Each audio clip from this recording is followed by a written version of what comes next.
In this video, I'm going to talk about one of the most important things for day-to-day productivity, the to-do list. Most people have made a to-do list at least once in their lives. Maybe you wanted to get more organized or implement a big project, or just get all of the millions of things swirling around in your head out of your brain and onto a piece of paper. Since the to-do list is such an important tool for so many people, it makes sense to try to optimize our best practices around these lists in order to get the most out of them. Here are a few tips for writing a better and more effective to-do list. For those of you who are new here, welcome. I'm Sara Stilleke. I'm a scientist, and my channel is all about how to level up to become more productive and successful. So if that's something you're looking for, please subscribe to my channel because I release new videos every Tuesday. My first tip for optimizing your to-do list is to decide how you're actually going to make your lists. I've talked to people before who said, "Of course I keep a to-do list, but part of the list is written on a piece of paper over here and on a journal over there, and there's an app on their computer and a folder of voice memos on their phone." Then this same person will say that they don't find much value in a to-do list. Of course they don't. When your to-do list is written everywhere, it's written nowhere. You need to identify one, or at most two, places where you collect and list information and to-do items, so that you always know where to go and you feel confident that the items on the list are relevant and up to date.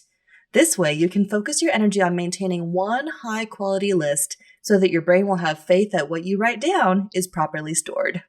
A common question I get about to-do lists is whether you should maintain both a personal and professional to-do list.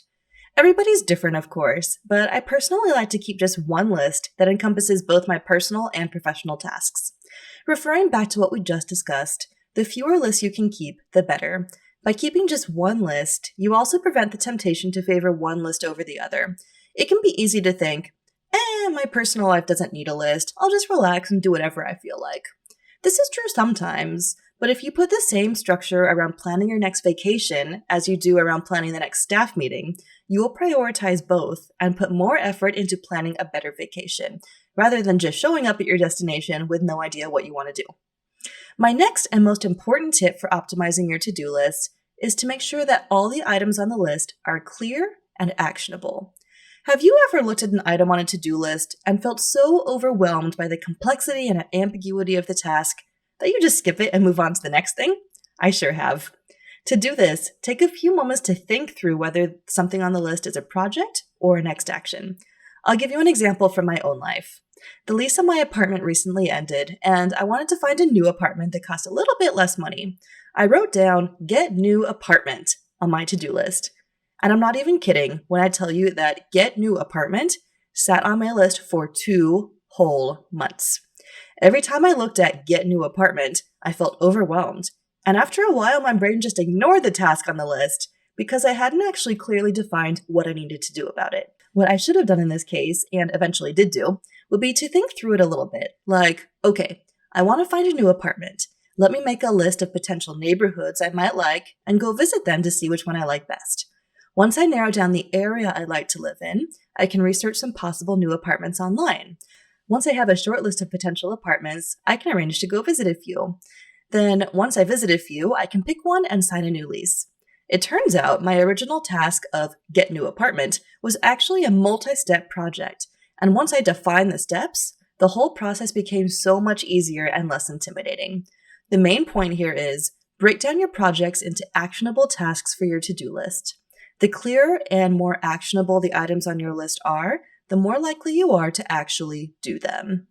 My final tip on maintaining a better to-do list is to reduce the friction of starting on the items as much as possible.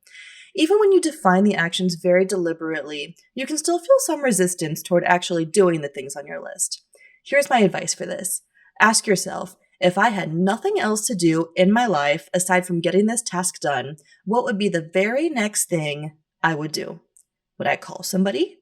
Google something? Go somewhere? When you can clearly define the very next tiny action needed to move a project forward, it will be easier to do. And these are my tips for optimizing your to-do list so that you are more productive and less stressed. Let me know in the comments if you have any other pro tips for using the to-do list more effectively. If you've made it to the end of this video, thank you so much for watching. If you could please like this video and subscribe to my channel, I'd really appreciate it. Thanks again for watching, and I'll see you in the next video.